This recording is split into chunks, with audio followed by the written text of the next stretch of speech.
미국이 한국에 520조 원을 요구했습니다. 96시간 안에 답하라는 최후 통첩이었습니다. 하지만 한국은 무릎 꿇는 대신 러시아로 날아갔습니다. 96시간 뒤 미국 항모 5,800명이 동해에서 눈과 귀를 잃었고 러시아가 선언했습니다. 캐나다 80조 계약, 독일의 배신, 520조를 뜯으려다 1,500조를 잃은 미국. 그 충격적인 전말을 지금 공개합니다. 시작하기 전 구독과 좋아요, 그리고 대한민국 화이팅 댓글로 한국을 응원해주세요. 제 이름은 네이선 콜드웰. 며칠 전까지만 해도 백악관 국가안보회의, 이른바 NSC의 아시아 담당 선임 보좌관이라는 직함을 달고 대통령의 바로 옆자리에 앉아있던 사람입니다. 지금 저는 워싱턴 러셀 상원 빌딩 지하 3층 의회 특별조사위원회 청문 대기실의 딱딱한 나무 벤치 위에 앉아 있습니다. 벤치 옆 접이식 테이블 위에는 두꺼운 투명 증거 봉투가 놓여 있었습니다. 그 안에 들어있는 것은 제가 직접 쓴 400페이지짜리 기밀 문서. 표지에 찍힌 붉은 글자가 증거 봉투의 비닐을 뚫고 저를 조롱하듯 빛나고 있었습니다. 한반도 통제 매뉴얼, 기밀 등급 최고, 22년간의 경력, 랜드연구소에서 15년, NSC에서 7년. 대한민국이라는 나라를 가장 잘 아는 미국인이라고 자부했던 제 인생의 모든 확신과 자존심이 저 400페이지 안에 담겨 있었습니다. 그리고 바로 저 문서가 오늘 제 목을 조르게 될 겁니다. 청문 대기실의 공기는 습하고 무거웠습니다. 천장의 형광등 하나가 간헐적으로 깜빡이며 신경을 긁어댔고 어딘가에서 흘러나오는 환기 장치의 저주파 소음이 두개골 안쪽을 끊임없이 두드렸습니다. 변호사가 건네준 종이컵 속 커피는 이미 차갑게 식어 기름막이 떠 있었고 저는 그것을 한 모금도 마시지 못한 채 벽에 걸린 시계만 바라보고 있었습니다. 모든 비극은 정확히 6일 전에 시작되었습니다. 아니, 솔직히 말하자면 그보다 훨씬 전 제가 대한민국을 완벽하게 통제할 수 있다고 맹신하기 시작한 바로 그 순간부터 파멸의 씨앗은 싹을 틔우고 있었습니다. 6일 전 이른 아침, 워싱턴은 뼈를 애는 듯한 한파에 잠겨 있었습니다. 백악관 웨스트윙 지하에 위치한 NSC 상황실의 이중 방음문을 열고 들어서는 순간 묵직한 가죽 의자들과 월넛 패널로 둘러싸인 그 공간에서 풍기는 특유의 냄새가 코끝을 찔렀습니다. 오래된 나무와 보안 장비의 열기, 그리고 밤새 브리핑을 준비한 참모들의 채취가 뒤섞인 권력의 냄새. 저는 그 냄새를 사랑했습니다. 테이블 상석에는 대통령이 앉아 있었고 양쪽으로 국방장관, 국가정보국장, 합참의장이 도열해 있었습니다. 저는 대통령의 바로 오른쪽 선임보좌관 전용석에 앉았습니다. 제 앞에는 72시간 동안 잠을 줄여가며 완성한 극비 작전 계획서가 놓여 있었죠. 대통령님, 오늘 보고드릴 작전명은 퍼시픽 체인입니다. 대한민국을 동시다발적으로 압박하여 96시간 이내의 방위비, 분담금 협상에서 완전한 항복을 이끌어내는 계획입니다. 저는 리모컨을 눌러 벽면의 대형 스크린에 첫 슬라이드를 띄웠습니다. 스크린 가득 채워진 한반도 지도 위로 3개의 붉은 화살표가 동시에 한국을 향해 꽂혀 들어가는 애니메이션이 재생되었습니다. 첫 번째 칼입니다. 방위비 분담금을 현행 대비 8배인 520조 원으로 요구합니다. 이것은 대한민국 1년 국방 예산의 9배에 해당하는 금액입니다. 사실상 수용 불가능한 숫자를 던져 한국 정부를 극도의 정치적 공경에 몰아넣는 것이 핵심입니다. 합참의장이 고개를 끄덕였습니다. 저는 두 번째 슬라이드로 넘겼습니다. 반도체 공정 장비의 흐름도가 화면에 펼쳐졌습니다. 두 번째 칼, 반도체 핵심 장비 수출 통제입니다. ASML의 EUV 노광 장비, 랩리서치의 식각 장비, 어플라이드 머티어리얼즈의 증착 장비. 이 세 가지가 없으면 삼성과 SK의 첨단 반도체 라인은 6개월 안에 멈춥니다. 동맹국이 아닌 경쟁국 수준의 수출 제한을 적용합니다. 저는 손가락으로 스크린의 세 번째 화살표를 가리켰습니다. 마지막 칼입니다. 정보 위성 공유 차단. 현재 한국군의 실시간 제공 중인 군사 위성 영상, 조기 경보 데이터, 신호 정보를 전면 중단합니다. 한국은 북한의 미사일 발사 징후를 스스로의 눈으로 확인할 수 없게 됩니다. 저는 대통령을 똑바로 바라보며 최종 결론을 내렸습니다. 이 세 개의 칼이 동시에 목에 들어오면 한국은 경제와 안보 양쪽에서 동시에 질식합니다. 22년간 한반도를 분석한 제 판단으로는 한국은 길어야 3일이면 무릎을 꿇습니다. 대통령이 팔짱을 끼고 의자에 등을 기댄 채 물었습니다. 한국이 버티면 어떻게 되나? 불가능합니다. 저는 단호하게 고개를 저었습니다. 한국의 반도체 산업은 미국 장비 없이 돌아갈 수 없고 한국군의 눈은 우리 위성에 완전히 의존하고 있으며 520조라는 숫자는 한국 여론을 공포에 빠뜨리기에 충분합니다. 제가 설계한 이 매뉴얼 밖에서 움직인 동맹국은 지난 22년간 단 한 곳도 없었습니다. 그 순간 테이블 끝자리에서 조용히 손을 든 사람이 있었습니다. 제 부하인 NSC 기술안보 분석관 캐서린 브룩스였습니다. 35, 금발을 단정하게 묶은 소장파 분석관. 늘 차분했지만 이번만은 목소리에 미세한 긴장이 묻어 있었습니다. 보좌관님, 한 가지 변수를 말씀드려도 될까요? 한국의 반도체 장비 국산화율이 저희 예상치를 상당히 초과하고 있다는 첩보가 있습니다. 그리고 한국의 독자 정찰위성 체계인 425 사업의 진척도가 공식 발표보다 훨씬 앞서 있다는 분석도 있고요. 한국을 과소평가하고 있을 가능성이 있습니다. 회의실의 시선이 일제히 캐서린에게 쏠렸습니다. 저는 속으로 혀를 찼습니다. 공들여 설계한 작전 브리핑에 찬물을 끼얹는 신참의 조심성이 못마땅했습니다. 브룩스, 한국의 425 위성은 해상도가 우리 상업용 위성 수준에도 못 미쳐. 장비 국산화. 그건 한국 정부가 예산을 따내려고 부풀린 숫자야. 실제 양산 가능한 장비는 전체의 20%도 안 돼. 내가 왜 22년을 이 분야에 바쳤겠어. 캐서린은 입술을 꾹 다물었지만 그녀의 눈빛에서 저는 동의하지 않는다는 신호를 분명히 읽었습니다. 하지만 상관없었습니다. 22년의 경험이 신참의 직감 따위에 흔들릴 이유는 없었으니까요. 대통령이 테이블을 한번 두드리며 말했습니다. 좋아, 콜드웰. 퍼시픽 체인 승인한다. 96시간 데드라인. 한국 특사가 이번 주 워싱턴에 오지. 직접 통보해. 저는 자리에서 일어나며 등골을 타고 전율이 퍼지는 것을 느꼈습니다. 22년을 기다린 순간이었습니다. 제가 설계한 시나리오대로 세계 12위 경제 대국을 무릎 꿇리는 것. 이것이야말로 제 커리어의 정점이 될 터였습니다. 하지만 저는 그때 몰랐습니다. 제가 방금 승인받은 세 자루의 칼이 정확히 96시간 후에 미합 중국의 심장에 차례로 박히게 될 거라는 사실을요. 이틀 뒤 오후 워싱턴 펜실베이니아 애비뉴에 위치한 블레어하우스. 백악관 바로 건너편에 있는 이 고풍스러운 영빈관은 외국 국빈을 접대하는 장소이지만 오늘은 접대가 아니라 사형 선고를 위해 준비된 공간이었습니다. 저는 일부러 가장 위압적인 응접실을 선택했습니다. 천장 높이 4m, 벽면을 가득 채운 19세기 유화들, 한가운데 놓인 묵직한 마호가니 테이블. 이 공간 자체가 미합 중국의 압도적 위험을 발산하도록 설계되어 있었죠. 테이블 위에는 제가 직접 준비한 3개의 검은 가죽 바인더가 나란히 놓여 있었습니다. 각각의 표지에는 붉은 글씨로 방위비 분담금 특별 조정안, 반도체 수출 관리 강화 통보, 군사정보 공유 재검토 통지서라고 적혀 있었습니다. 세 자루의 칼.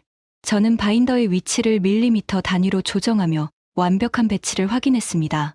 정각 2시, 응접실 문이 열렸습니다. 대한민국 외교안보전략실 특사 서진아가 수행원 2명과 함께 들어왔습니다.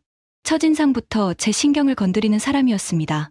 짙은 차콜색 정장은 한 치의 주름도 없이 완벽했고 은퇴 안경 너머의 눈은 이 위압적인 공간에 단 1g의 감정도 허락하지 않는 듯 고요했습니다.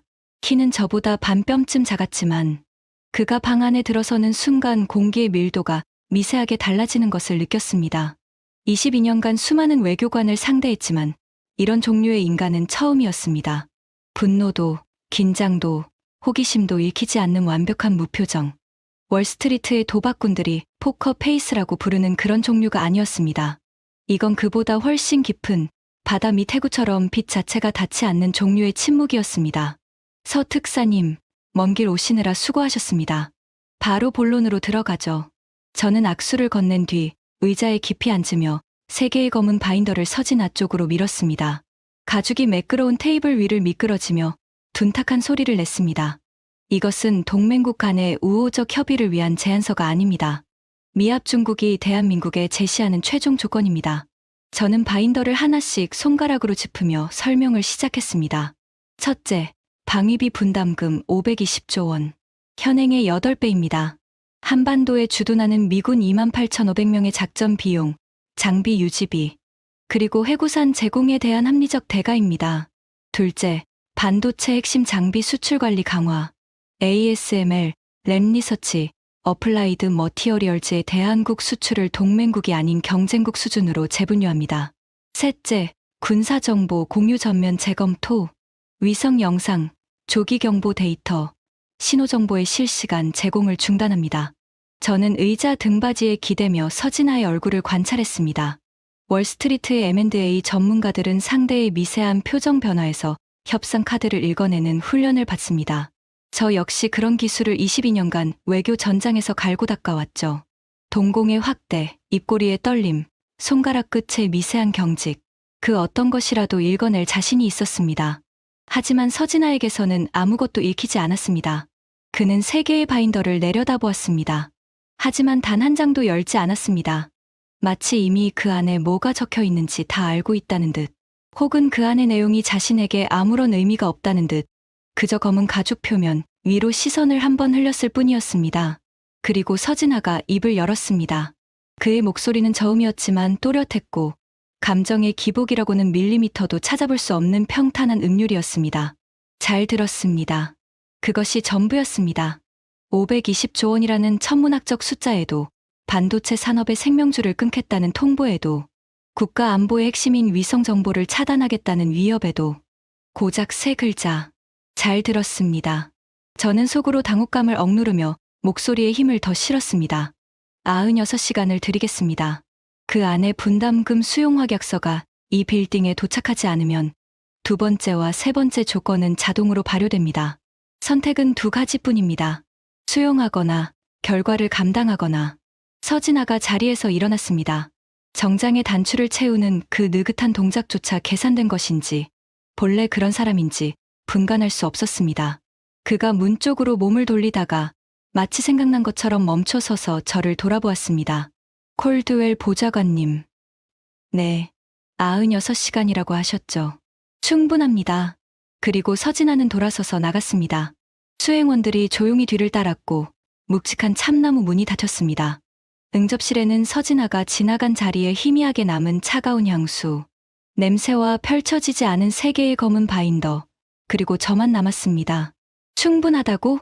저는 속으로 코웃음을 쳤습니다. 당연히 충분하지. 96시간이면 한국 청와대가 백기를 들고 일본 대사관 앞에서 줄을 서겠지. 그들이 할 수 있는 건 고작 시간을 끌며 수용 가능한 협상안을 가져오는 것뿐이야.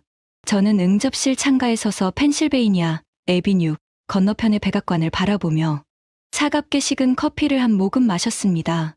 쓴맛이 혀를 감쌌지만 가슴 속에서 끓어오르는 승리의 예감이 그 쓴맛을 달콤하게 바꿔주었습니다. 저는 그때 확신했습니다. 이 게임의 승자는 이미 정해져 있고 96시간이라는 시간은 대한민국이 항복 문서에 서명하기 위한 유예 기간에 불과하다고요. 하지만 그 96시간은 한국의 항복을 위한 시간이 아니었습니다. 그것은 한국이 미합 중국의 세 자루, 칼을 한 자루도 남김없이 되돌려 꽂기 위해 필요한 최소한의 준비 시간이었습니다. 그리고 그 48시간이 지나도록 서진아는 이 지구상 그 어디에서도 발견되지 않았습니다. 서진아가 블레어하우스를 나선 뒤 저는 여유롭게 다음 수순을 준비했습니다. 경험상 한국 측은 24시간 이내에 비공식 채널로 접촉해 올 터였습니다. 분담금을 깎아달라, 반도체 통제만은 빼달라, 최소한 위성 정보는 유지해달라. 어떤 형태로든 구걸에 손을 내밀 거라 확신했죠.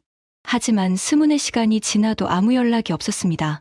한국 외교부의 공식 채널도, 주미 한국 대사관의 비공식 라인도, 정보기관 간의 백채널도 완벽하게 침묵했습니다. 저는 불쾌했지만 동요하지는 않았습니다. 허세겠거니 생각했습니다. 48시간째가 되었을 때 저는 캐서린 브룩스를 불러 서진아의 동선 추적을 지시했습니다. 서진아가 지금 어디 있지? 서울로 돌아갔나? 캐서린이 노트북을 펼치며 대답했습니다. 그게 문제입니다. 인천공항 입국 기록이 없습니다. 서진아 특사는 블레어하우스를 나선 뒤 주미 한국대사관에도 복귀하지 않았습니다. 덜레스 공항의 상업 항공편 탑승 기록 없음, 앤드루스 공군기지 출발 기록 없음, 전 세계 주요 공항 48시간. 스캔 결과에도 서진아라는 이름은 단 한 건도 뜨지 않습니다. 그 순간까지도 저는 대수롭지 않게 생각했습니다. 외교관이 비공개 동선을 탄 적은 수도 없이 있었으니까요. CIA에 넘겨 위성 감시 자산 동원에서 48시간 내 위치 확보해. 하지만 CIA 동아시아 데스크의 보고는 저를 의자에서 벌떡 일어나게 만들었습니다. 보좌관님, 서진아 특사의 위치를 확인했습니다. 하지만 결과가 극히 비정상적입니다. 캐서린이 보안 태블릿을 제 책상 위에 올려놓았습니다. 화면에는 NRO, 미 국가정찰국의 위성이 촬영한 적외선 항적 분석 데이터가 떠 있었습니다. 블레어하우스를 나선 서진아는 버지니아주 소재의 비공개 군사 활주로에서 한국 공군 소속 특별 수송기에 탑승한 것으로 확인되었습니다. 문제는 그 비행기의 항로였습니다. 태평양을 건너 서울로 향하는 대권 항로가 아니었습니다. 비행기는 알래스카 앵커리지에서 급유한 뒤 기수를 북서쪽으로 완전히 틀었고 북극권을 돌아 유라시아 대륙의 끝자락을 향해 돌진하고 있었습니다.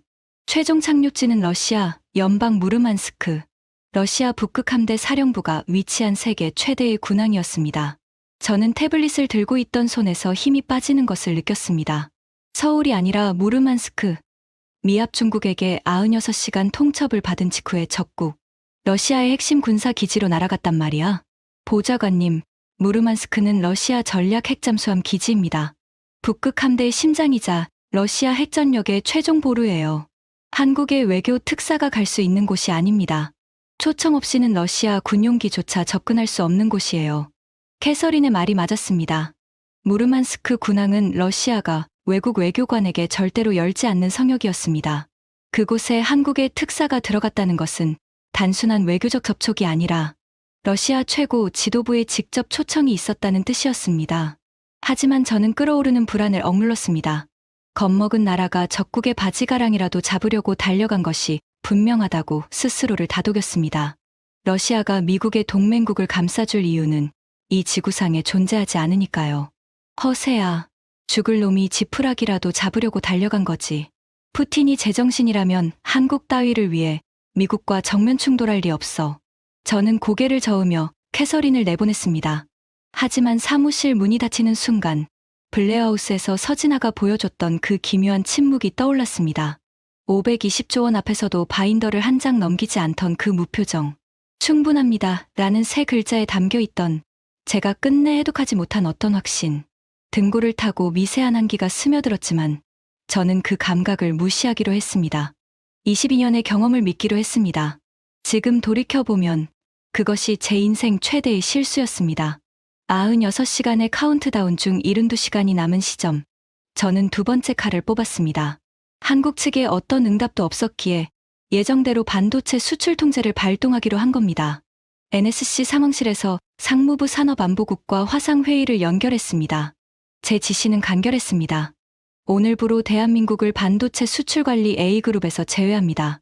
ASML의 EUV 노광장비, 랩리서치의 식각장비, 어플라이드 머티어리얼즈의 증착장비, 이 세 개 품목의 대한국 수출 라이센스를 즉각 정지시키세요.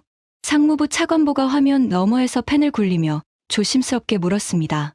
보좌관님, 삼성의 텍사스 파운드리 공장과 SK의 오하이오 배터리 공장에도 영향이 갈 수 있습니다.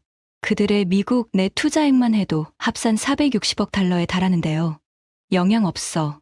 미국 내 공장은 미국 법의 보호를 받으니까 한국 본사의 라인만 멈추면 돼. 핵심 부품 공급을 끊어서 한국 내 공장을 마비시키는 거야.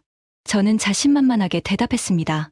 삼성과 SK가 미국 내에 세운 공장은 미국의 일자리이고 미국의 자산이었습니다. 한국 기업이 그걸 볼모로 삼을 수는 없다고 계산했죠. 한국은 미국 시장이 필요하지만 미국은 한국 없이도 돌아간다. 이것이 22년간 제 분석의 기본 전제였습니다. 수출 통제 명령이 발효된 것은 워싱턴 시각 오전 9시였습니다. 저는 블룸버그 단말기 앞에 앉아 한국 코스피 지수의 폭락을 기다렸습니다.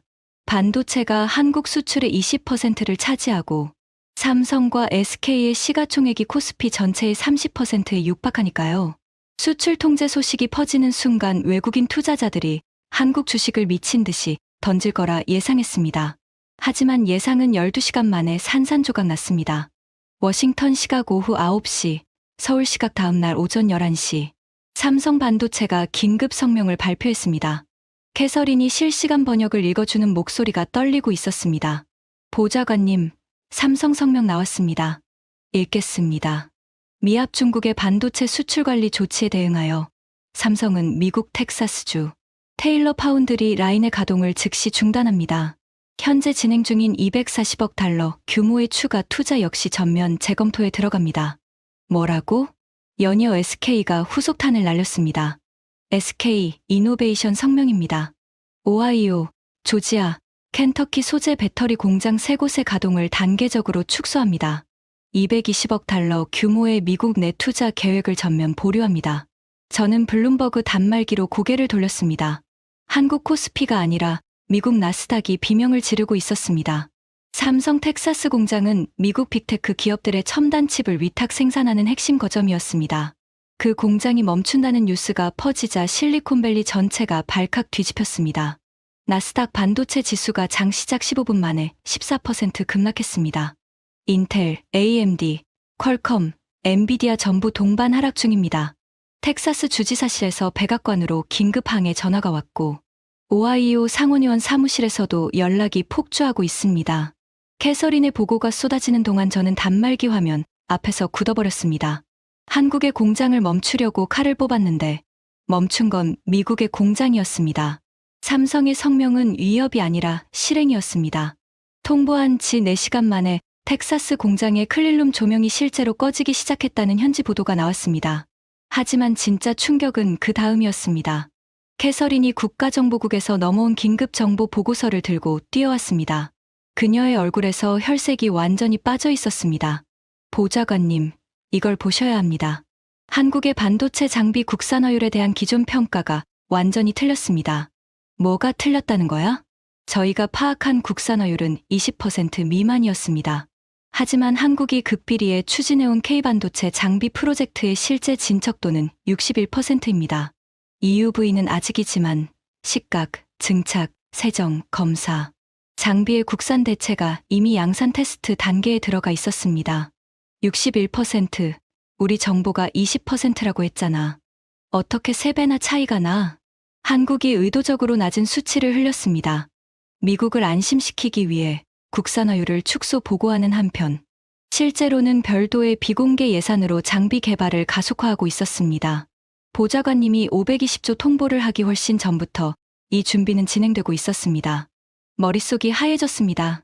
한국은 미국의 반도체 통제를 이미 예상하고 있었고 우리가 칼을 뽑기 전에 방패를 만들어 놓고 있었던 겁니다. 저는 22년 동안 한국을 분석했다고 자부했지만 한국은 22년 동안 제 분석 모델 바깥에서 조용히 탈출구를 파고 있었습니다. 나스닥은 그날 하루 종일 피를 흘렸습니다. 미국 반도체 관련주 시가총액이 하루 만에 5,800억 달러, 한국 돈으로 약 780조 원이 증발했습니다. 제가 한국에서 520조를 뜯어내려다 미국 주식시장에서 780조가 날아간 겁니다. 완벽한 자충수였습니다. 반도체 부메랑에 충격이 가시기도 전에 저는 3번째 칼을 빼들었습니다. 남은 시간은 48시간. 반도체가 먹히지 않으니 안보를 흔들기로 한 겁니다. 한국군에 제공 중인 모든 군사 위성 데이터의 실시간 공유를 즉각 중단하라. 이 지시가 떨어진 건 반도체 사태가 터진 다음 날 새벽이었습니다. 미국은 전 세계에 수백 기의 군사 위성을 운용하고 있고 그 위성들이 촬영한 영상과 수집한 신호를 동맹국에 선별적으로 공유합니다. 한국군의 경우 북한 미사일 기지 감시, 서해 해상 정찰, 북한군 이동 경로 추적 등 핵심적인 안보 정보를 미국 위성에 크게 의존하고 있었습니다. 그 눈을 빼버리면 한국은 북한 앞에서 장님이 됩니다. 안보 공포가 한국 국민을 휩쓸 것이고 여론이 정부를 압박해서 결국 우리 조건을 수용할 수밖에 없습니다. 저는 이것이 가장 확실한 한방이라고 확신했습니다. 반도체는 한국이 대비하고 있었을지 몰라도 군사 위성만큼은 대체 불가능한 미국의 절대 자산이니까요. 한국이 독자 위성을 띄운다고 해봤자 해상도나 커버리지에서 미국의 발끝에도 못 미칠 것이라는 게 제 22년간의 분석이었습니다. 위성 데이터 차단 명령은 펜타곤을 통해 즉각 실행되었습니다. 한국군 합참에 실시간으로 전송되던 위성 영상 피드가 일제히 검은 화면으로 바뀌는 순간 저는 상황실 스크린을 바라보며 고개를 끄덕였습니다. 이제 진짜 벼랑 끝이야. 눈이 멀면 어떤 나라든 무릎을 꿇게 되어 있어. 하지만 채 3시간도 지나지 않아 국가정보국장실에서 긴급 연락이 왔습니다. 전화를 받은 캐서린의 표정이 순식간에 일그러졌습니다. 보좌관님, 국가정보국에서 코드 블랙 보고가 올라왔습니다. 코드 블랙. 미국 정보 커뮤니티에서 가장 심각한 정보 실패를 의미하는 등급이었습니다. 저는 심장이 한 박자 멈추는 것을 느꼈습니다. 무슨 일이야? 우리가 한국의 위성 데이터를 차단했습니다. 하지만 한국군에 아무런 영향이 없습니다. 한국 합참의 작전 템포가 전혀 바뀌지 않았습니다. 북한 감시 활동도, 서해 정찰도, 동해 대잠 작전도 정상 가동 중입니다. 불가능해. 우리 위성 없이 어떻게 그게 가능하지? 캐서린이 태블릿을 꺼내 화면을 넘겼습니다. 거기에는 NSA가 한반도 상공에서 포착한 전파 신호 분석 데이터가 펼쳐져 있었습니다. 한반도와 동북아시아 상공을 촘촘하게 뒤덮고 있는 미식별 위성 신호의 그물망이 선명하게 빛나고 있었습니다. 한국의 독자 정찰위성 체계입니다. 425 사업이라고 불리는 프로젝트인데 공식 발표에 따르면 아직 초기 시험 운용 단계라고 되어 있었습니다. 하지만 실제로는 이미 5기의 정찰위성이 궤도에 올라가 있고 해상도는 공식 발표치의 3배인 30cm급입니다. 30cm? 저는 의자 등받이를 움켜쥐었습니다. 그건 차량 번호판까지 읽을 수 있는 해상도입니다. 우리가 동맹국에 공유하던 군사 영상의 해상도와 맞먹는, 아니 특정 대역에서는 능가하는 수준이었습니다. 그런데 보좌관님, 더 심각한 문제가 있습니다. 캐서린의 목소리가 한 톤 더 낮아졌습니다. 국가정보국이 최근 6개월간의 정보 수집 기록을 역추적했습니다. 그런데 우리 정보기관이 작성한 동해서의 해상 정찰 보고서의 원천, 데이터 중 상당 부분이 미국 자체 위성이 아니라 한국 425 위성이 수집한 영상이었습니다. 저는 캐서린의 말을 이해하는데 몇 초가 걸렸습니다. 이해한 순간 등골을 타고 얼음물이 쏟아지는 것 같았습니다. 잠깐. 그러니까 우리가 한국 위성 데이터를 쓰고 있었다는 거야? 한국의 위성 정보를 제공하는 게 아니라 거꾸로 한국의 위성 데이터를 우리가 가져다 쓰고 있었다고? 정확합니다. 한국이 미국과의 정보 공유 채널에 자국 위성 데이터를 슬쩍 섞어 넣고 있었습니다. 우리 분석관들은 그것이 미국 위성의 데이터인 줄 알고 보고서에 사용했고요. 지금 우리가 위성 공유를 차단한 건 한국의 눈을 빼는 게 아니라 우리 자신의 정보 소스 하나를 끊어버린 겁니다. 저는 두 손으로 얼굴을 감쌌습니다. 세 번째 칼마저 부메랑이었습니다. 한국의 눈을 멀게 하려고 위성을 차단했는데 오히려 정보 공백이 생긴 것은 미국 쪽이었습니다. 22년간 한국을 감시하고 통제한다고 자부했던 제가 실은 한국이 건네주는 정보를 받아먹고 있었다는 사실, 감시당하고 있었던 것은 한국이 아니라 접니다. 그리고 바로 그 순간 한국 외교부가 냉담한 한 줄 성명을 발표했습니다. 대한민국은 미합중국의 군사정보 공유 중단 조치에 대응하여 한미 간 정보 교환 채널을 통해 제공해 온 대한민국 독자 수집 정보의 공유를 즉시 중단합니다. CIA 동아시아 데스크에서 비명 같은 보고가 올라왔습니다. 한반도 북부 지역의 정보 수집 능력이 30% 이상 감소했다는 긴급 경고였습니다. 북한의 이동식 미사일 발사대 추적에 심각한 공백이 발생했고 서해 NLL 인근의 해상 감시에도 빈틈이 생겼습니다. 저는 세 자루의 칼을 동시에 뽑았고 세 자루 모두 미합 중국 자신을 찌르고 있었습니다. 520조 방위비 요구는 한국의 침묵 앞에서 허공을 헤매고 있었고 반도체 통제는 미국 주식시장에서 780조를 날렸으며 위성 차단은 오히려 미국의 정보 능력에 구멍을 뚫었습니다. 하지만 진짜 재앙은 아직 시작도 하지 않았습니다. 96시간의 데드라인. 마지막 24시간이 남았을 때 저는 최후의 카드를 꺼내 들었습니다. 세 자루의 칼이 모두 실패한 이상 남은 것은 압도적 군사력의 시위뿐이었습니다. 국방장관실 수석참모 마틴 하우저가 펜타곤에서 달려왔습니다.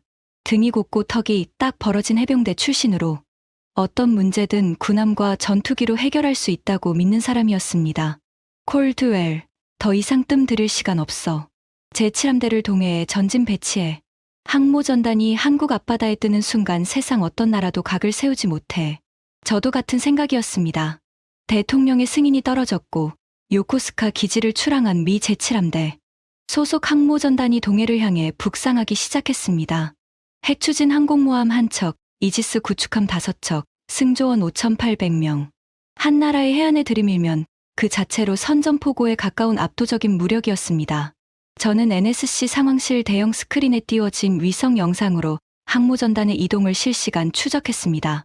6척의 군함이 쐐기형 대형을 이루며 동해 중심부를 향해 절도 있게 나아가는 모습은 그 자체로 미합 중국 해군력의 상징이었습니다.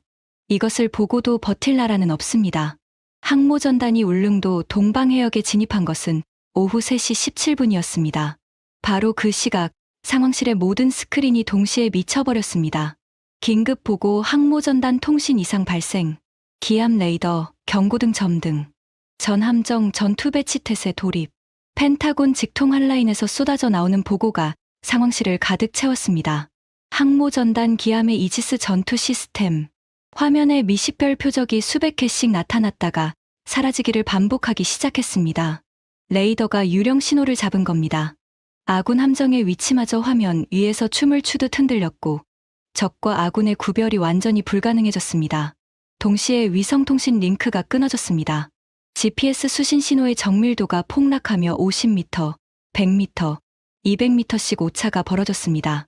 함대의 눈인 레이더와 귀인 통신, 방향 감각인 GPS가 동시에 마비된 겁니다. 제7함대 사령관의 긴급 교신이 상황실 스피커를 통해 울려 퍼졌습니다. 잡음 섞인 음성이었지만 절박함은 선명하게 전해졌습니다. 워싱턴, 여기 제7함대 기함. 대규모 전자전 공격을 받고 있다. 발신원 식별 불가. 이지스 시스템 정상 작동 불능. GPS 오차 200m 이상. 위성통신 간헐적 단절. 함재기 출격 불가. 현재 전투 능력 상실. 반복한다. 전투 능력 상실. 상황실이 얼어붙었습니다.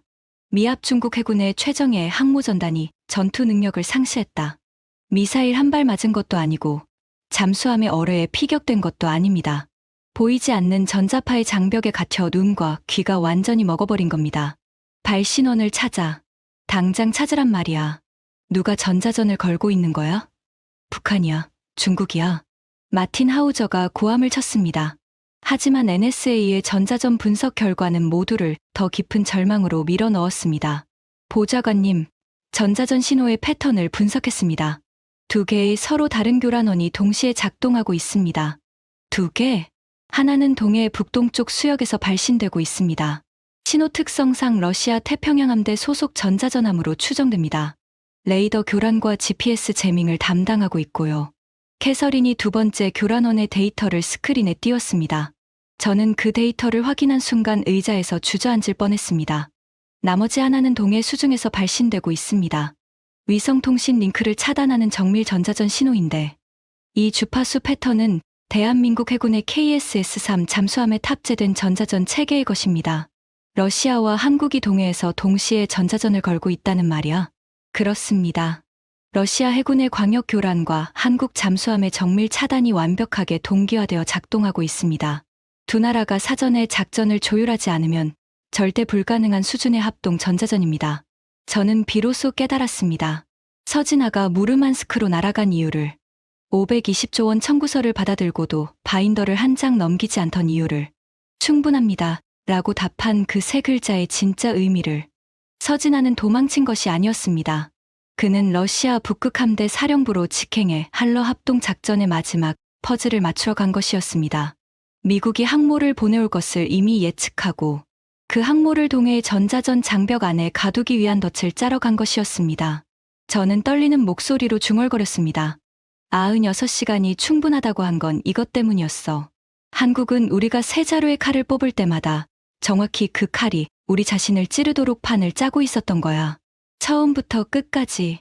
상황실 스크린에는 동해 한가운데서 표류하는 미 항모전단의 위치가 불안정하게 깜빡이고 있었습니다.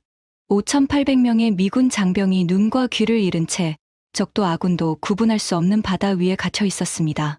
이지스함의 미사일은 유도 신호를 잃어 쓸모없는 고철이 되었고 항모의 함재기는 착함 유도 장치가 먹통이 되어 날아오를 수도 내려앉을 수도 없었습니다. 세계 최강의 해군력이 보이지 않는 전자파의 세장 안에서 무력하게 갇혀버린 겁니다. 그리고 그 지옥 같은 상황 속에서 크렘린궁이 전 세계를 향해 입을 열었습니다. 오후 6시 정각, 전 세계 모든 뉴스 채널의 정규 방송이 끊어지고 모스크바 크렘린궁 브리핑룸이 생중계되기 시작했습니다. 연단에 오른 사람은 크렘린궁 안보회의 제1부의장 드미트리 볼코프였습니다. 볼코프. 그 이름을 듣는 순간 상황실의 모든 사람이 얼어붙었습니다. 볼코프는 푸틴의 그림자라 불리는 인물이었습니다. 러시아의 군사, 외교, 정보 활동의 실질적 총괄자.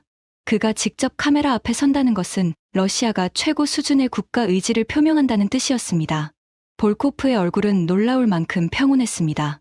마치 날씨 이야기를 하듯 세계의 질서를 뒤흔들 말들을 입 밖으로 꺼냈습니다. 전 세계 시민 여러분, 현재 동해에서 미합 중국 제7함대 소속 항모전단이 심각한 항법 장애를 겪고 있는 것으로 파악됩니다. 러시아 연방은 이 상황에 깊은 우려를 표합니다. 그는 연단 위에 물잔을 한 모금 마신 뒤 이어갔습니다.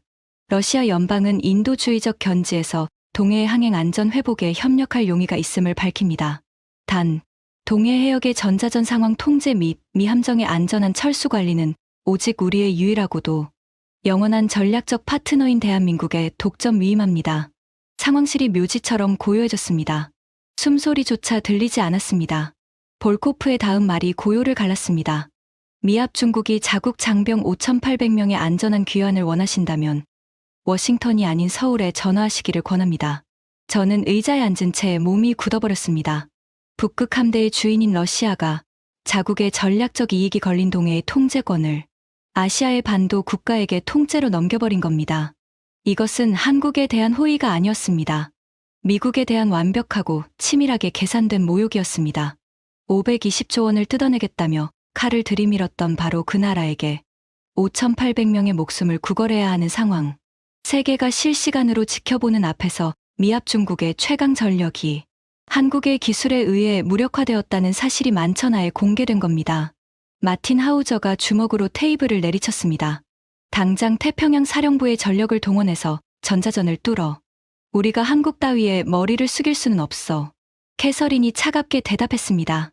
불가능합니다. 전자전 장벽을 강제로 돌파하면 이지스 시스템의 피아 식별이 완전히 마비된 상태에서 아군끼리 교전할 위험이 있습니다. 그리고 러시아 함대가 근처에 있는 이상 어떤 군사행동도 확전으로 이어질 수 있고요. 하우저의 얼굴이 벌겋게 달아올랐지만 그도 캐서린의 말이 옳다는 것을 알고 있었습니다. 전자전 속에서 눈먼 이지스함이 아군 함정을 적으로 오인해 미사일을 발사하는 순간 그것은 미국 해군 역사상 최악의 참사가 될 터였습니다. 저는 상황실에 거대한 스크린을 올려다보았습니다. 동해 위성 영상 위에 6개의 붉은 점이 불안정하게 흔들리고 있었습니다. 5,800명의 미군 장병이 갇혀있는 전자전의 3장. 그 3장의 열쇠는 한국이 쥐고 있었고 러시아가 세계 앞에서 공식적으로 그 열쇠를 한국에게 건네주었습니다. 대통령이 상황실에 들어왔습니다. 평소의 여유로운 걸음이 아니었습니다. 넥타이가 풀어져 있었고 얼굴에는 하룻밤 사이에 10년은 늙은 듯한 피로가 깊게 패여 있었습니다. 대통령이 저를 똑바로 바라보며 물었습니다. 콜드웰, 지금 우리한테 남은 선택지가 뭔가? 저는 대답하지 못했습니다. 22년간 400페이지의 매뉴얼에 빼곡히 적어놓은 수백 개의 시나리오 중 단 하나도 이 상황에 맞는 것이 없었습니다. 제 매뉴얼은 한국이 미국에 저항하는 시나리오 자체를 상정하지 않았으니까요. 서울에 전화해야 합니다. 저도 모르게 입에서 나온 말이었습니다. 말하는 순간 제 자존심의 뼈가 우두둑 부러지는 소리가 들렸습니다. 하지만 5,800명의 목숨 앞에서 자존심은 사치였습니다. 대통령이 고개를 끄덕였습니다. 그리고 미합 중국의 최고 권력자가 자국이 협박했던 나라에 직통 전화를 거는 그 치욕적인 수화기를 들어 올렸습니다. 대통령이 서울에 전화를 건 것은 오후 7시 14분이었습니다. 미합 중국의 최고 권력자가 동맹국에 전화를 거는 것은 일상적인 일이지만 이번은 달랐습니다. 명령이 아니라 요청이었고 통보가 아니라 간청이었습니다. 60년 한미 동맹 역사상 미국이 한국에 도움을 구한 것은 이것이 최초였습니다. 통화는 8분간 이어졌습니다. 상황실의 누구도 대통령의 표정을 감히 올려다보지 못했습니다. 통화가 끝나고 대통령이 수화기를 내려놓았을 때 그의 입술은 얇은 실선처럼 꽉 다물려 있었습니다. 한국이 항모전단 구출에 동의했다. 단, 전자전 해제와 안전항로 유도는 한국 해군이 전적으로 통제한다. 우리는 따를 뿐이다. 마틴 하우저가 이를 악물었지만 아무 말도 하지 못했습니다. 5,800명의 목숨 앞에서 자존심을 내세울 사람은 이 방에 없었습니다. 30분 뒤 동해 수심 150m 아래에서 유령이 모습을 드러냈습니다. 대한민국 해군 소속 KSS-3 잠수함 안창호함. 배수량 3,800톤, 공기부료 추진 체계를 탑재한 세계 최대급 재래식 잠수함이었습니다. 이 잠수함은 수주 전부터 동해 깊은 곳에서 단 한 번도 수면 위로 올라오지 않은 채 숨죽이고 대기하고 있었습니다. 미국의 소남항도, 러시아의 대잠 경계망도 이 잠수함의 존재를 감지하지 못했습니다. 소음 수준이 해양 배경 잡음과 구분이 불가능한 수준이었기 때문입니다. 안창호함이 전자전 장벽 안으로 교신을 보냈습니다. 항모전단의 모든 함정에서 스피커가 일제히 켜졌습니다. 지직거리는 잡음이 사라지고 칼날처럼 선명한 음성이 흘러나왔습니다. 미 제7함대 항모전단, 여기는 대한민국 해군 안창호함입니다. 현 시각부로 동해 전자전 상황의 통제권을 보남이 인수합니다. 지금부터 전자전 교란을 단계적으로 해제하겠습니다.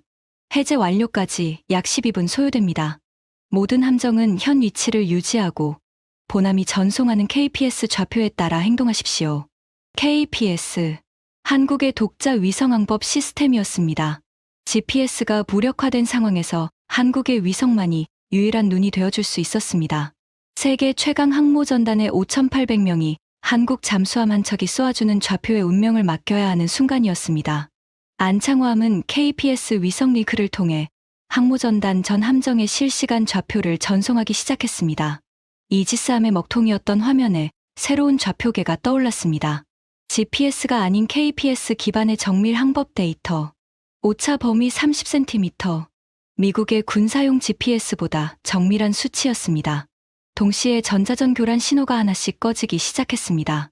레이더 화면에서 수백 개의 유령 표적이 사라지고 위성통신 링크가 하나씩 복구되었습니다. 12분 뒤 항모전단의 모든 시스템이 정상으로 돌아왔습니다. 하지만 복구된 시스템의 화면에 떠오른 것은 미합 중국 해군의 위험이 아니었습니다. 항모전단의 레이더에 한국 잠수함이 송출하는 안전항로가 선명하게 표시되었습니다. 동해를 빠져나가 일본 해역으로 철수하는 경로였습니다. 항모전단 사령관의 교신이 상황실에 올렸습니다. 워싱턴, 여기 제7함대 기함. 한국 해군이 제공한 안전항로를 확인했다. 한국 해군의 KPS 유도에 따라 철수를 개시한다. 5,800명의 미군이 탄 6척의 군함이 한국 잠수함 한 척의 안내를 받으며 줄지어 동해를 빠져나가기 시작했습니다. CNN, BBC, 알자지라가 러시아 해군이 제공한 단독 항공 영상을 통해 이 장면을 전 세계에 생중계했습니다. 화면 속에는 동해의 잿빛 수평선 위로 미 항모전단이 일렬종대로 천천히 이동하는 모습이 담겨 있었습니다. 그리고 그 함대의 선두에서 시커먼 세일만 수면 위로 살짝 내민 채 유유히 항로를 이끄는 작은 그림자. 태극 마크가 선명한 안창호함이었습니다. 세계 최강의 항모전단이 배수량 3,800톤짜리 재래식 잠수함의 뒤를 고분고분 따라가는 그 장면은 그 자체로 60년 태평양 패권의 종말을 선언하는 한 장의 사진이었습니다. 저는 상황실 구석 의자에 주저앉아 그 화면을 바라보았습니다. 520조 원을 뜯어내겠다며 협박했던 나라가 5,800명의 목숨을 구해주고 있었습니다. 총 한 발 쏘지 않고 피 한 방울 흘리지 않고 대한민국은 기술력 하나로 미합 중국의 최강 전력을 무력화시킨 뒤 그 무력화된 함대를 자비롭게 구출하여 집으로 돌려보내고 있었습니다. 이것은 군사적 패배보다 1000배는 잔인한 도덕적 굴복이었습니다. 미국은 적에게 무릎 꿇은 것이 아니라 자신이 짓밟으려 했던 동맹에게 목숨을 빚진 채무자가 되어버린 겁니다. 그리고 그 생중계 화면이 전 세계로 퍼져나간 뒤 도미노가 무너지기 시작했습니다. 가장 먼저 캐나다가 움직였습니다. 항모전단 철수 영상이 나간 지 불과 5시간 만에 오타와에서 캐나다 국방장관이 긴급 기자회견을 열었습니다. 캐나다 정부는 차기 잠수함 도입 사업의 기존 다국적 경쟁 입찰을 전면 취소합니다. 대한민국과 80조 원 규모의 단독 수의계약 협상에 돌입할 것을 공식 선언합니다. 동해에서 증명된 한국 잠수함의 압도적 전자전 능력과 스텔스 성능은 그 어떤 제안서 수백 페이지보다 강력한 증거였습니다. 80조 원. 미국, 영국, 프랑스의 방산 기업들이 수년간 로비와 기술, 시연에 공들였던 캐나다 역사상 최대 규모의 국방 사업이 동해의 12분짜리 실시간 시연 한 번에 한국으로 넘어간 겁니다. 그 다음은 노르웨이였습니다. 북극해 인접국인 노르웨이가 한국의 KPS 위성왕법 시스템 도입을 공식 발표했습니다.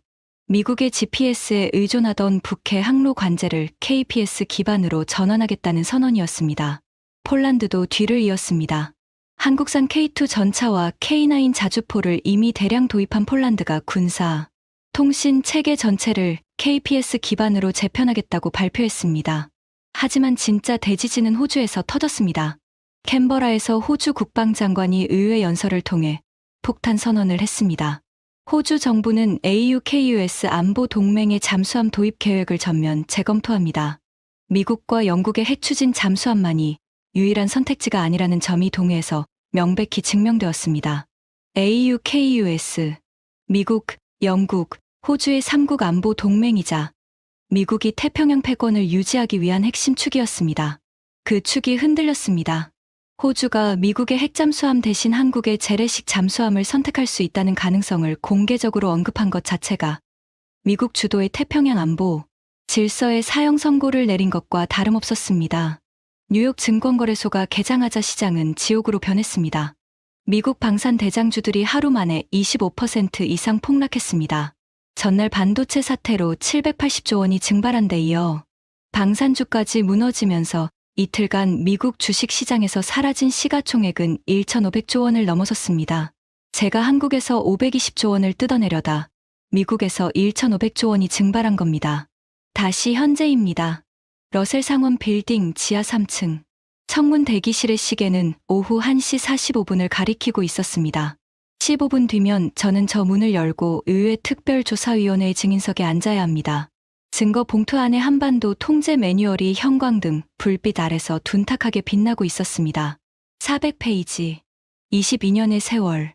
대한민국을 완벽하게 통제할 수 있다고 자부했던 제 오만의 모든 흔적이 저 안에 담겨 있었습니다. 그리고 바로 저 문서가 오늘 청문회에서 저를 집어삼킬 겁니다. 전날 밤 백악관에서 마지막 통보를 받았습니다. 비서실장의 목소리는 얼음보다 차가웠습니다. 콜드웰, 대통령께서 오퍼레이션 퍼시픽 체인의 모든 책임을 자네의 독단적 오판으로 결론 지으셨네. 내일 청문회에서 자네의 해임과 함께 공식 발표될 거야. 실장님, 퍼시픽 체인은 NSC 회의에서 대통령이 직접 승인하셨습니다. 녹취도 있고 참석자 서명도 있지 않습니까? 콜드웰, 자네가 증명할 수 있는 건 오직 자네의 파멸뿐이야. 조용히 나가. 그게 자네에게 남은 최선이야. 전화가 끊어졌습니다. 22년간 워싱턴의 권력 중심부에서 살아남은 저였지만 꼬리 자르기의 칼날 앞에서는 한낱 소모품에 불과했습니다. 대기실 문이 열리고 캐서린 브룩스가 들어왔습니다. 그녀는 아직 NSC에 자리를 유지하고 있었습니다. 제가 무시했던 그녀의 경고가 결국 옳았기 때문이죠. 캐서린은 제 맞은편에 앉더니 한동안 말이 없었습니다. 보좌관님. 전직 보좌관이지. 네, 전직 보좌관님. 제가 경고했잖아요. 한국을 과소평가하고 있다고. 저는 쓴웃음을 지었습니다. 과소평가? 아니야, 브룩스. 과소평가한 게 아니야.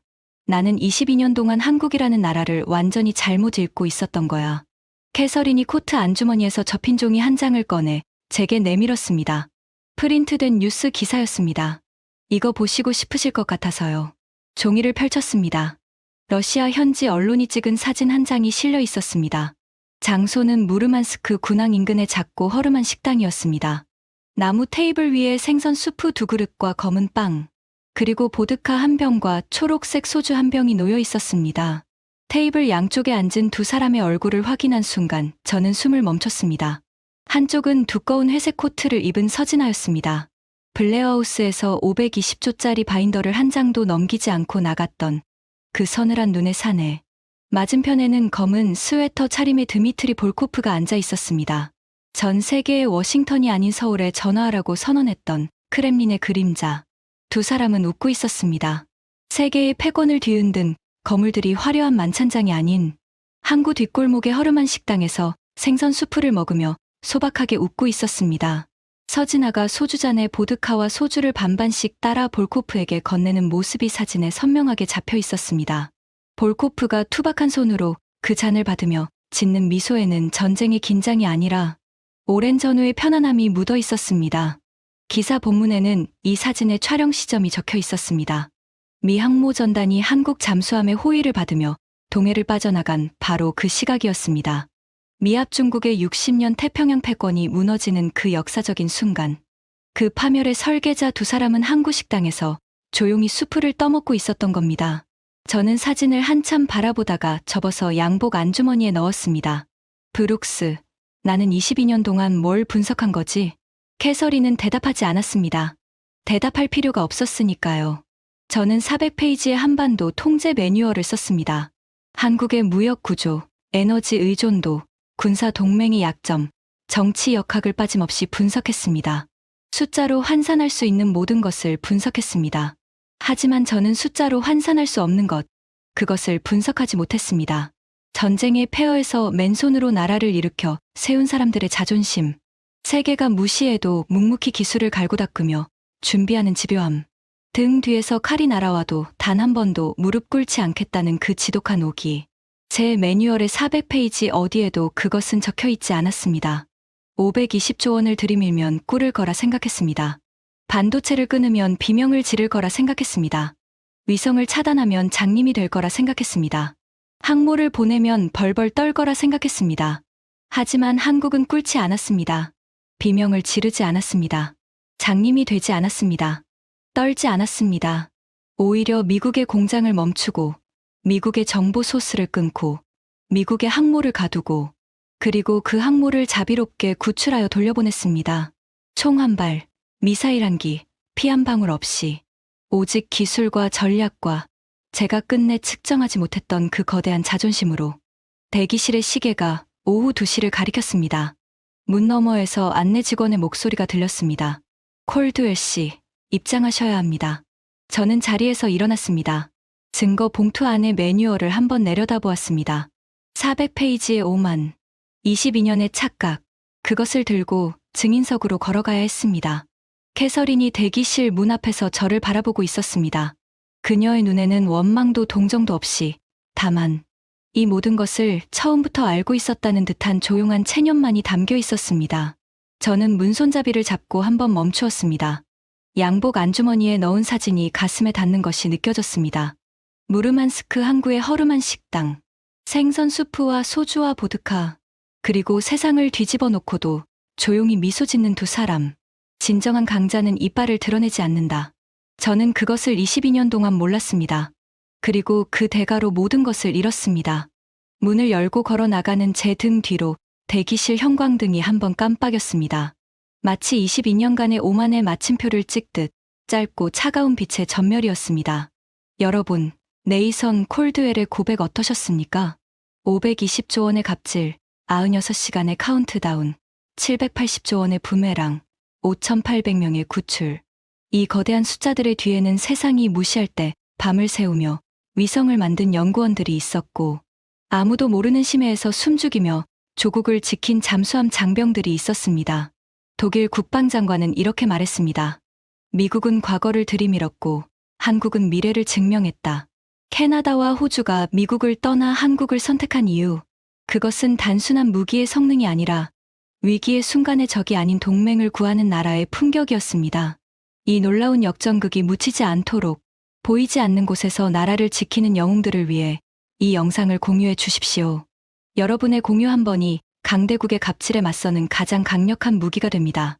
가슴이 뜨거워졌다면 자부심 3글자만 남겨주세요. 좋아요와 구독은 진실을 밝히는 등불입니다. 저는 다음 시간에 더 위대한 우리의 이야기로 찾아오겠습니다. 지금까지 감동테라였습니다. 감사합니다.